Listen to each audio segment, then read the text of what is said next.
तो सबसे पहले हेडिंग करना है माइटोकॉन्ड्रिया।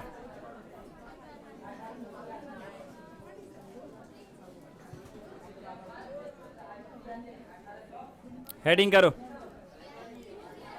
ये देखो, अब हिंदी में लिखना है तो माइटोकॉन्ड्रिया ही लिखना हिंदी में, है ना। हिंदी में लिखना होगा तो माइटोकॉन्ड्रिया ही लिखोगे, कुछ और नहीं लिखोगे, ठीक है। देखो, तो माइटोकॉन्ड्रिया क्या है? सेल का पावर हाउस होता है। पावर हाउस मतलब समझते हो? मतलब जहां से ऊर्जा का उत्पादन होता है, इलेक्ट्रिसिटी का जनरेशन होता है, वो उसका पावर हाउस कहलाता है किसी भी चीज़ का। जैसे अपने यहाँ जो इलेक्ट्रिसिटी आ रही है कहीं ना कहीं पावर हाउस से आ रही है, ठीक है। तो पावर हाउस जो है इलेक्ट्रिसिटी जनरेशन का जो सिस्टम होता है, ठीक है। उसी तरह से कोशिका के अंदर भी जो है ऊर्जा उत्पन्न करने की कुछ सिस्टम है। उसमें से वो जो ऊर्जा उत्पन्न करने वाला काम कहाँ पे हो रहा है? माइटोकॉन्ड्रिया में हो रहा है, ठीक है। तो माइटोकॉन्ड्रिया में कोशिका के अंदर ऊर्जा को उत्पन्न करने का कार्य चलता है, इसीलिए माइटोकॉन्ड्रिया को क्या कहा जाता है? तो कोशिकाओं का ऊर्जा गृह कहा जाता है। क्या हो गया? हाँ जी, क्लास शुरू होते होते शुरू हो गए तू लोग? नहीं नहीं, कुछ लोग हैं जिनका भाषा ही वैसा है। अच्छा, अब शांत रहो, ठीक है, अब शांत रहो, पढ़ लो पहले। जगह चेंज कर देगा उन लोगों का। उसी में से तो उठ जाओ, तो ए उठो, तो वहां से तुम उठो, वहां से उठ जाओ तुम। सेकेंड लास्ट बेंच वाले को कह रहे हैं, इसको आगे वाले को। हाँ, अकेले हो ना तुम, अभी अभी वहां से उठ जाओ, अपना बस्ता लेके उठो, वहां से उठो ना, उठो वहां से, उठो, उठ के आगे आ जाओ। इसमें से कोई पीछे चले जाओ, टोपी वाले तुम चले जाओ ना पीछे। हाँ बस, ठीक है, हो गया, समस्या खत्म। हाँ चलो सुनो, देखो तो फिर से बता रहे हैं, माइटोकॉन्ड्रिया क्या है? तो कोशिकाओं का ऊर्जा गृह होता है, ठीक है। कोशिकाओं का ये क्या है? ऊर्जा गृह होता है। यहाँ पे कौन सा काम होता है? तो ऊर्जा उत्पादन करने का कार्य होता है। माइटोकॉन्ड्रिया में कौन सा काम होता है? ऊर्जा उत्पादन का कार्य होता है। अब ये कैसे ऊर्जा का उत्पादन करता है माइटोकॉन्ड्रिया? तो वायवीय श्वसन के द्वारा, ठीक है। माइटोकॉन्ड्रिया कैसे दिखाई देगा?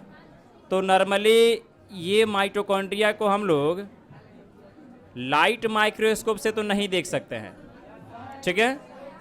ये ऐसे दिखेगा माइटोकॉन्ड्रिया जो है ना, जब लाइट माइक्रोस्कोप से देखते हो तो उसका स्ट्रक्चर क्लियर दिखाई नहीं देता, उसका संरचना क्लियर दिखाई नहीं देता है, वो छोटे छोटे धागे के टुकड़े जैसा दिखाई देता है, ठीक है। लेकिन जब इसको इलेक्ट्रॉन माइक्रोस्कोप से देखा गया है तब ये काफ़ी अच्छा दिखा है। तो इलेक्ट्रॉन माइक्रोस्कोप से कैसा दिखाई दिया है? तो इसको जब देखा गया इलेक्ट्रॉन माइक्रोस्कोप से तो इस तरह का दिखाई दिया है माइटोकॉन्ड्रिया।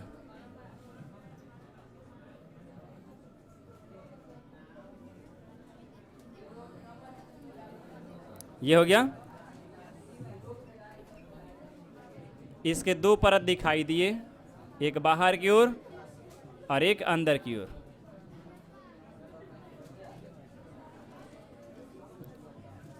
बात नहीं करोगे?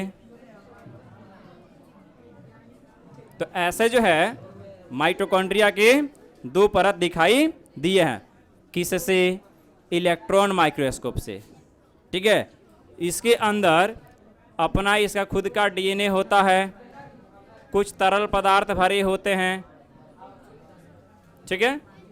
ये सारी चीज़ें हैं। तो इससे क्या मालूम पड़ रहा है कि माइटोकॉन्ड्रिया क्या है? तो ये पावर हाउस ऑफ सेल, ठीक है, कोशिकाओं का ऊर्जा गृह है, ठीक है। और बहुत ही छोटा होता है। इसको हम क्या कहेंगे? माइक्रोस्कोपिक स्ट्रक्चर कह सकते हैं। इसको क्या कहेंगे? Microscopic structure. सुनाई दे रहा है ना पीछे? माइक आवाज पीछे जा रहा है जी, तो इसे माइक्रोस्कोपिक स्ट्रक्चर बोला जाएगा। ठीक है, और इसका जो संख्या है ना, अलग अलग कोशिकाओं में माइटोकॉन्ड्रिया का संख्या अलग अलग हो सकता है, लेकिन सबसे अधिक माइटोकॉन्ड्रिया किस में मिलती है? तो मसल सेल में। ठीक है, मसल्स के जो सेल होते हैं ना, उसके अंदर माइटोकॉन्ड्रिया ज़्यादा होता है। अब ये मसल सेल क्या है? तो हमारे मांसपेशी जो होते हैं उनमें जो कोशिका होती है उन्हें, मतलब मांसपेशी को अंग्रेजी में मसल्स कहते हैं। ठीक है, तो मांसपेशी के कोशिका में माइटोकॉन्ड्रिया ज़्यादा होते हैं। अब यहाँ बात आया मांसपेशी क्या है, मसल्स क्या है। तो देखो, जब हम लोग कोई भारी ऑब्जेक्ट उठाते हैं, कोई भारी वस्तु उठाते हैं, तो यहाँ पे कुछ निकलता है ना, या खेलने में पकड़ के मार देता है सब, एक खेल खेलता है सब ना, कहता है रुको कुछ निकालते हैं इसमें से, तो पकड़ मारता है सब, तब फूल जाता है। हाँ, तो हाँ क्या कहता है लोग, बेंची निकाल रहा ना। तो ये जो निकलता है ना यहाँ पे, ये क्या है? मसल्स हैं, मांसपेशी यही है। तो हमारे शरीर में जो है मांसपेशी से ही हम लोग क्या करते हैं, चलते हैं, घूमते हैं, है ना। अगर हम खड़े हैं, हम लोग बैठे हैं, तो मांसपेशी की वजह से, यानी हमारे शरीर के अंदर जो गतिविधि होती है मांसपेशी की वजह से होती है। ठीक है, तो मांसपेशी की जो कोशिका है, पेशीय कोशिका जो है, यानी मस्कुलर सेल जो है, उसके अंदर माइटोकॉन्ड्रिया बहुत अधिक मात्रा में पाई जाती है। ठीक है, और कुछ ऐसे भी सेल हैं जिनमें माइटोकॉन्ड्रिया नहीं के बराबर होंगे। हाँ, जैसे कि आरबीसी, परिपक्व आरबीसी, मैच्योर आरबीसी जो होता है उसमें माइटोकॉन्ड्रिया नहीं के बराबर होता है, उसमें माइटोकॉन्ड्रिया की जरूरत नहीं है, समझे, क्योंकि आरबीसी का संख्या ज़्यादा, उम्र जो है ज़्यादा लंबे दिन का नहीं होता है, और प्लस उसको ज़्यादा ऊर्जा की आवश्यकता नहीं है, जितनी ऊर्जा चाहिए उतना उसको मिल जाता है दूसरे की कोशिका से। ठीक है, तो देखो, तो माइटोकॉन्ड्रिया जो है, इसको अगर लाइट माइक्रोस्कोप से देखते हो तो कैसा दिखाई देगा? छोटे छोटे धागे के कण के जैसा दिखाई देगा। माइटोकॉन्ड्रिया जो है ये धागे के कण जैसा दिखाई देगा।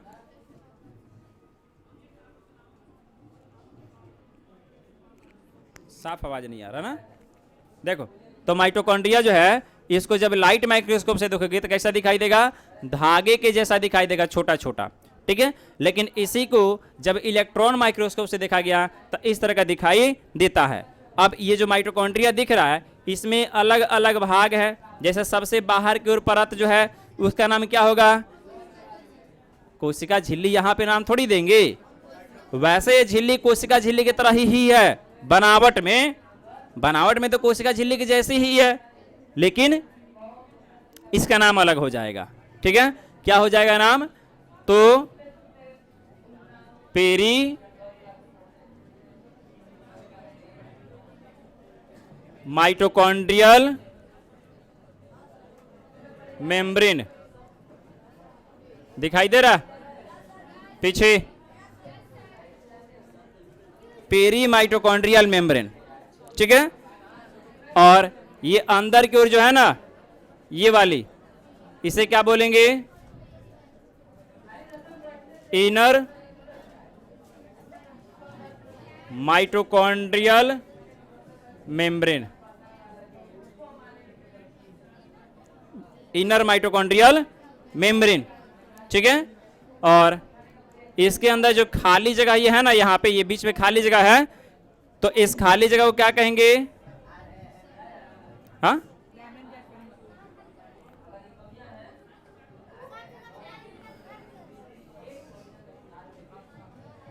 ठीक है, तो यहां पे जो है इसे क्या कहेंगे?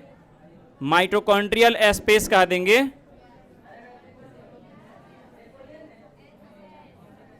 माइटोकॉन्ड्रियल स्पेस बोल देंगे। ठीक है, और ये जो है, ये क्या है? डीएनए है, केंद्रक नहीं है, डीएनए है माइटोकॉन्ड्रिया का। ठीक है, और ये सब जो है इसे बोलेंगे क्रिस्टी।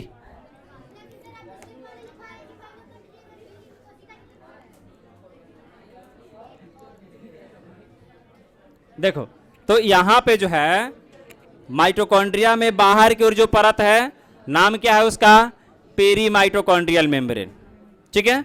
अंदर की ओर जो परत है इनर माइटोकॉन्ड्रियल मेम्ब्रेन। लेकिन देखो ये मेम्ब्रेन नाम दिए हैं माइटोकॉन्ड्रिया के लिए, लेकिन अगर इसकी बनावट की बात करें तो कैसा दिखाई देगा, कोशिका झिल्ली के जैसा दिखाई देगा, समझे।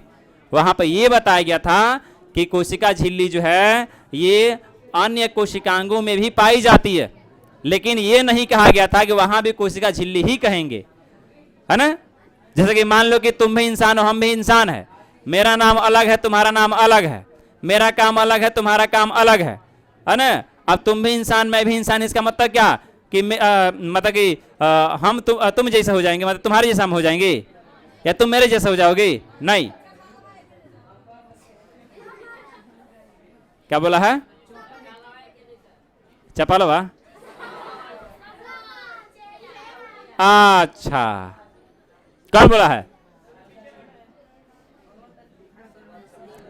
ये गुल्ली बैठ के मिला रहे हो, हा?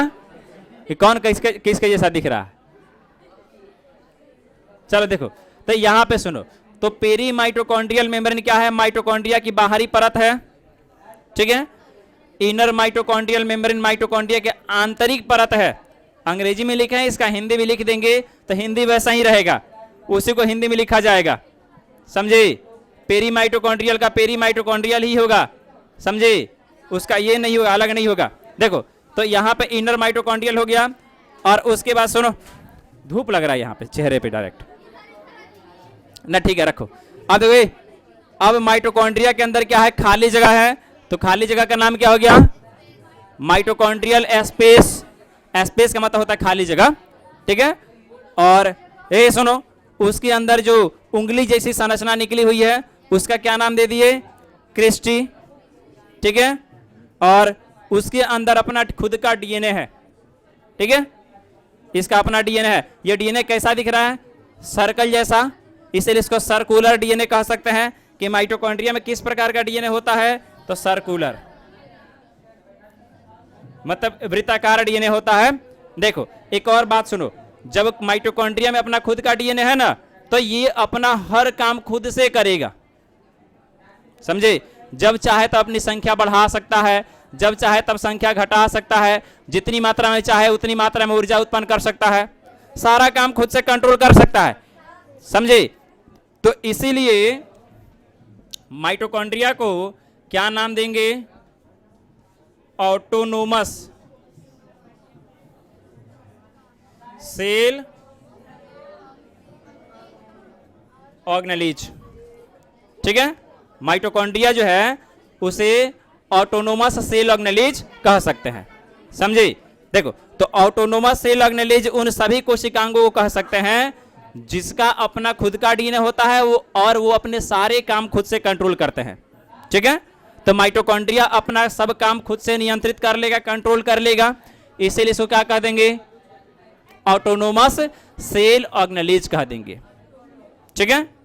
ये सारी चीजें माइटोकॉन्ड्रिया के बारे में रही, और इसी को हम लोग को लिखना है। एक और बात समझो, अब ये माइटोकॉन्ड्रिया में हम लोग ये पहले लिखे हैं पावर हाउस ऑफ सेल, लेकिन अभी तक ये दिखा नहीं कि ऊर्जा बना कहां रहा है, नहीं दिखा ना।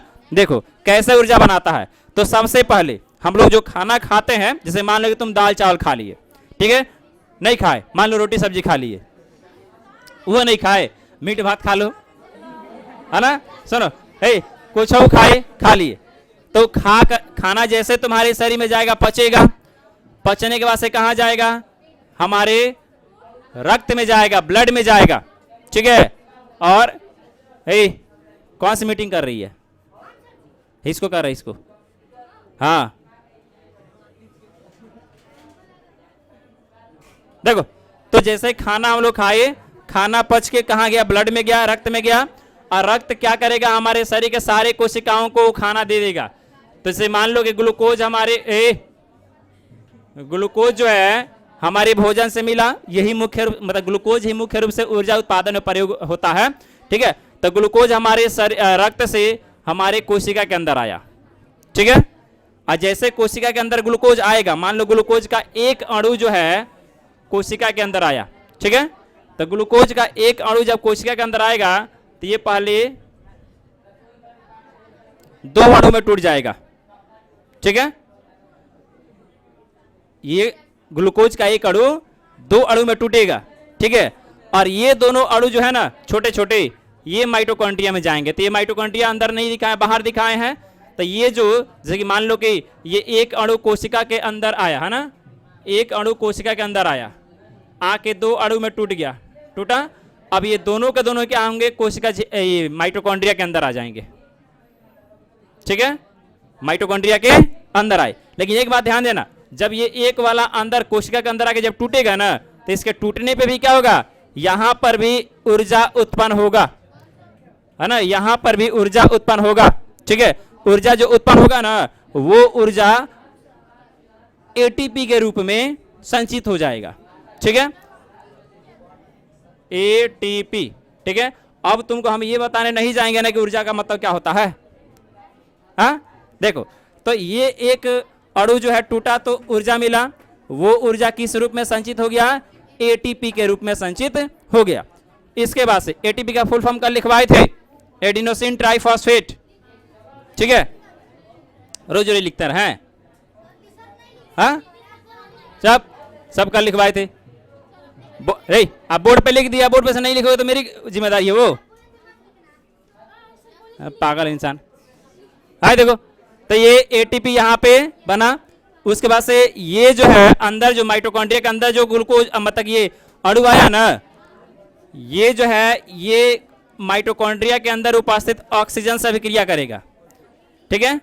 और ऑक्सीजन से अभिक्रिया करके क्या बना देगा, यहाँ पे फिर से यहाँ पे ऊर्जा यानी एटीपी बना देगा, ऊर्जा बनाएगा, और वही ऊर्जा एटीपी के रूप में संचित होगा, ठीक है। तो कुछ ऊर्जा माइटोकॉन्ड्रिया के बाहर बने एटीपी के रूप में, और कुछ ऊर्जा माइटोकॉन्ड्रिया के अंदर बने एटीपी के रूप में।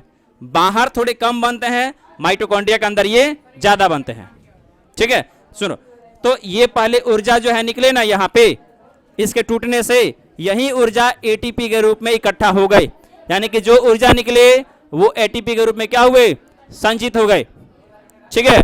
अब एटीपी क्या करेगा, तो जहां जहां ऊर्जा की आवश्यकता है वहां जाएगा और वो टूटेगा, और टूट के ऊर्जा फिर दे देगा। एटीपी के मतलब होता है, फुल फॉर्म इतना समझो, एडिनोसिन ट्राइफॉस्फेट, कल लिखे थे, ठीक है, फिर से लिख देते हैं। देखो, हिंदी कुछ नहीं है, एडिनोसिन ट्राइफॉस्फेट। देखो, तो ये एटीपी का फुल फॉर्म हो गया। ये है क्या, तो एक केमिकल है। एटीपी क्या है, एक केमिकल। पीछे सुनाई दे रहा है ना जी, हमको लग रहा है बज नहीं रहा है। तो ये सुनो, तो एटीपी जो, थोड़ा कम करो, ज्यादा हो गया। एटीपी जो है क्या है, एक केमिकल है। ये करता क्या है, तो ऊर्जा को अपने अंदर संचित करने का कार्य करता है, ठीक है। और जहां ऊर्जा की आवश्यकता होती है वहां दे देता है, बस इतना काम है, ठीक है। तो एटीपी क्या है, केमिकल, बस ध्यान रखो, एटीपी क्या है, केमिकल है, ठीक है। वो क्या करता है, तो ऊर्जा ले करके बनता है, और जब टूटेगा तो ऊर्जा दे के टूटेगा, समझे। यानी कि तुम्हारे पापा बाहर कमा रहे हैं, विदेश में कमा रहे हैं, चाहे सरकारी नौकरी में है, नहीं है, मान लो लेबर का काम करते हैं, है ना, कुछ हो नहीं है, कुछ भी मतलब कुछ ना कुछ तो करते होंगे ना, है ना। नहीं करते होंगे तो बाकी समझ लो आगे, दे दे राम दिला दे राम देने वाला, हाँ।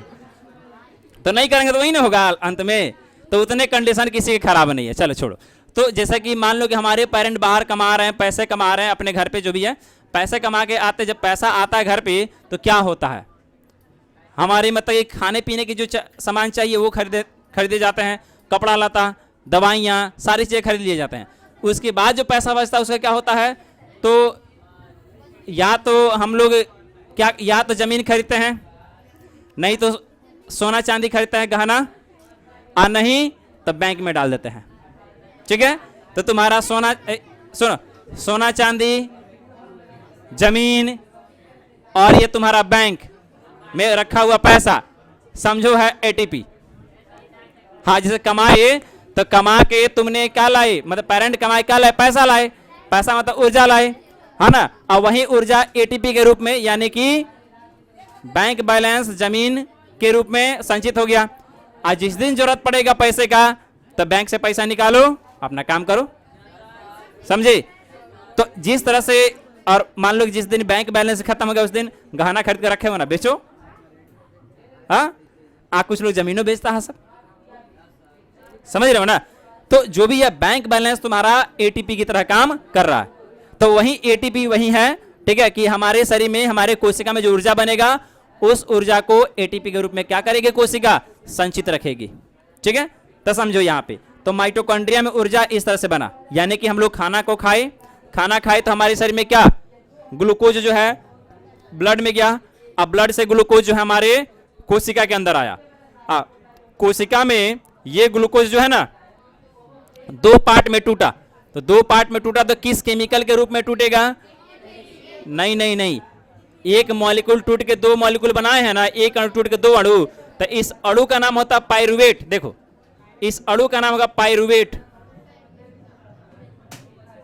बस एक कार्बोहाइड्रेट का प्रकार है, ग्लूकोज भी कार्बोहाइड्रेट है, पाइरुवेट भी कार्बोहाइड्रेट है, ठीक है। कहने का मतलब एक रोटी है उसको दो टुकड़े में कर दिए, ठीक है। तो एक रोटी, अगर एक रोटी खाते तो बस एक रोटी मिलेगा, टुकड़ा खाते तो आधा मिलेगा, तो समझ लो कि ये एक रोटी पूरा है ग्लूकोज, ठीक है, और ये पाइरुवेट है इसका आधा आधा, ठीक है। और जब इसको तो टूटा, पाइरुवेट में टूटा तो ऊर्जा मिला, वही ऊर्जा क्या बनाया, एटीपी। क्लियर हो गया। उसके बाद से ये पाइरुवेट कहाँ आया, माइटोकॉन्ड्रिया के अंदर आया, और माइटोकॉन्ड्रिया में आकर के ऑक्सीजन से क्या हुआ, रिएक्शन किया, और रिएक्शन करके क्या बना दिया, फिर एटीपी बना दिया, यानी एटीपी यानी ऊर्जा बना दिया, ठीक है। तो ऐसे बहुत अधिक मात्रा में ऊर्जा एटीपी के अंदर, माइटोकॉन्ड्रिया के अंदर बनते हैं, और यही एटीपी जब बन जाएंगे ना तो ये एटीपी क्या होंगे, फिर बाहर निकलेंगे, कोशिका के अलग अलग भाग में जाएंगे, और जहां पर ऊर्जा की आवश्यकता होगी वहां एटीपी फिर टूटेंगे और ऊर्जा देंगे, ठीक है। तो इस तरह से मालूम पड़ा ना कि ऊर्जा का उत्पादन यहाँ पे हो रहा है। अब वही सुनो, वहीं जब हमारे शरीर में ऊर्जा का उत्पादन नहीं होता है, यानी एटीपी जब बढ़िया से नहीं बन पाता है, तो क्या होता है, थकान होता है। हाँ, थकान महसूस होता है, तो महसूस किया भी होगा, है ना। मान लो कि जब तुम लोग फास्टिंग थे इसके पहले, तो जब फास्टिंग हम लोग रहते हैं तो समय यही ना होता है, मतलब लंबे समय तक खाने पीने को नहीं मिलता है, तो जब लंबे समय तक खाने पीने को नहीं मिलेगा तो क्या होगा, शरीर में कमजोरी सा महसूस होगा, थकान सा महसूस होगा, यानी कि हमारे शरीर में ये कार्बोहाइड्रेट नहीं गया, भोज्य पदार्थ नहीं गया, और उसका ऑक्सीकरण नहीं हुआ, एटीपी नहीं बना। फिर भी तुम्हारा शरीर काम करेगा, क्योंकि तुम्हारे शरीर में क्या है, एटीपी पहले से शरीर बना के रखा हुआ है, उसी का यूज करेगा, ठीक है। तो ये पूरा कहानी रहा माइटोकॉन्ड्रिया का। अब बताओ तो लोग समझ में आया कि नहीं आया, नहीं आया तो फिर से रिपीट करते हैं, फिर से सुनो, फिर से अब पीछे सुनो तो क्या कह रहा है, सर से मिला उनको,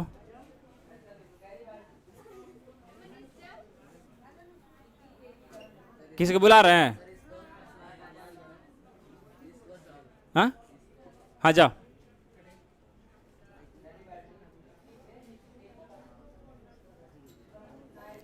चलो सुनो। तो माइटोकॉन्ड्रिया क्या है, फिर से सुनो, पूरी कथा कहानी सुनो। माइटोकॉन्ड्रिया क्या है, तो कोशिका का ऊर्जा गृह है, पावर हाउस है, ठीक है। ये बहुत ही छोटी कोशिकांग है, इसीलिए इसे माइक्रोस्कोपिक स्ट्रक्चर भी कहा जा सकता है, ठीक है। माइटोकॉन्ड्रिया सबसे अधिक किस कोशिका में रहता है, मसल्स सेल में, है ना, मांसपेशी की जो कोशिका होती है उसमें माइटोकॉन्ड्रिया सबसे अधिक पाए जाते हैं। और माइटोकॉन्ड्रिया में अपना खुद का डीएनए होता है, जिसकी वजह से वो अपने सारे कार्य को अपने से नियंत्रित कर लेता है, इसीलिए इसे क्या कहेंगे, ऑटोनोमस सेल ऑर्गेनेलिज कहेंगे। इतना बात क्लियर हो गया। अब देखो माइटोकॉन्ड्रिया मिलेगा कहां, तो कोशिका में साइटोप्लाज्म में मिलेगा। कोशिका के अंदर जो साइटोप्लाज्म होते हैं, तरल पदार्थ हो गए ना कोशिका के अंदर, तो उसी तरल पदार्थ में माइटोकॉन्ड्रिया पाए जाते हैं। किसी कोशिका में माइटोकॉन्ड्रिया बहुत अधिक मात्रा में मिलेंगे, और किसी कोशिका में माइटोकॉन्ड्रिया बहुत कम मात्रा में मिलेंगे, ठीक है। तो सबसे अधिक किस में मिलेंगे, मसल सेल में। अब देखो माइटोकॉन्ड्रिया को जब हम लोग लाइट माइक्रोस्कोप से देख रहे हैं तो वो दिखाई नहीं दे रहा, मतलब बिल्कुल दिखाई नहीं दे रहा, ऐसा नहीं कहेंगे। कैसा दिख रहा है, तो धागे के छोटे छोटे टुकड़े जैसा दिखाई दे रहा है, ठीक है। नॉर्मल माइक्रोस्कोप से अगर देख रहे हैं माइटोकॉन्ड्रिया को तो कैसा दिखा रहा है, धागे के छोटे छोटे टुकड़े जैसा दिखाई दे रहा है, ठीक है। और वही माइटोकॉन्ड्रिया इलेक्ट्रॉन माइक्रोस्कोप से बड़ा सा दिख रहा है, जब इलेक्ट्रॉन माइक्रोस्कोप से देखा गया तो इसमें क्या देखा, बाहर की ओर एक परत है जिसे क्या नाम दिया गया, पेरीमाइटोकॉन्ड्रियल मेम्ब्रेन। उसके अंदर एक परत है जिसका नाम हो गया इनर माइटोकॉन्ड्रियल मेम्ब्रेन। फिर इनर माइटोकॉन्ड्रियल मेम्ब्रेन के बीच में खाली जगह है, इस खाली जगह का नाम क्या हो गया, माइटोकॉन्ड्रियल स्पेस। ठीक है, अब यहाँ पे इनर माइटोकॉन्ड्रियल मेम्ब्रेन जो है ये अंदर की ओर मुड़ी हुई है ना, ये मुड़ के उंगली जैसी संरचना बनाई है, इसका नाम क्रिस्टी। ठीक है, फिर माइटोकॉन्ड्रिया में खुद का डीएनए हो गया, है ना। कौन सा डीएनए, सर्कुलर डीएनए, गोलाकार डीएनए। ठीक है, माइटोकॉन्ड्रिया करता क्या है, ऊर्जा उत्पादन करता है। कैसे ऊर्जा का उत्पादन करता है, तो सुनो, जब हम लोग खाना खाते हैं तो खाना पच के ब्लड में जाता है, यानी ग्लूकोज जो है डाइजेस्ट होकर कहां जाएगा, ब्लड में जाएगा। और जब ब्लड में जाएगा तो ब्लड कहां भेजेगा, सेल के अंदर भेजेगा, कोशिका के अंदर भेज दिया। जैसे ग्लूकोज कोशिका के अंदर आएगा तो किसमें टूटेगा, पाइरुवेट में। ग्लूकोज जो है, ये ग्लूकोज है ना, तो ये ग्लूकोज जो है कोशिका के अंदर आया तो किसमें टूटा, पाइरुवेट में। हाँ, दो भाग में, यानी एक ग्लूकोज दो पाइरुवेट में टूट गया। ठीक है, अब ये पाइरुवेट कहां आ गए, माइटोकॉन्ड्रिया में। ठीक है, अब माइटोकॉन्ड्रिया के अंदर क्या है, ऑलरेडी ऑक्सीजन है। तो पाइरुवेट जब ऑक्सीजन से अभिक्रिया किया तो क्या बनाया, फिर एटीपी। और यही एटीपी बाहर निकलेगा, ऊर्जा का काम करेगा।